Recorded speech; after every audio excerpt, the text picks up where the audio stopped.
We know who the MVP candidates are. Matt Ryan, Ezekiel Elliott, Aaron Rodgers, Tom Brady.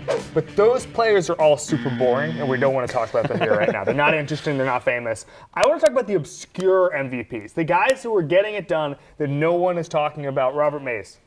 I'm going to start with the guy that plays right in front of Matt Ryan. I think that adding Alex Mack to that Falcons offense has mattered more than people think. This is a group that had Kyle Shanahan last year, had Julio Jones last year.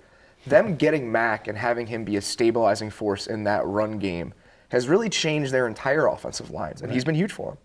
I don't know what that offense looks like with the bad center. Yeah. I mean, it's a terrible what-if for Falcons fans. He's the linchpin, and in that scheme, you need a guy that can do that. And right now, there have been times where he's been up there in the conversation. I think you could probably say at this moment, he's the best center in football. For me, no one would have talked about him. Once he got hurt, I think it became obvious that he was one of the most important players in the league, probably the MVP of the team and maybe the MVP of the league, and that's Earl Thomas for the Seahawks. They weren't historically good this year, but they were still a very good pass defense. Yeah. And when he got hurt, it fell off a cliff.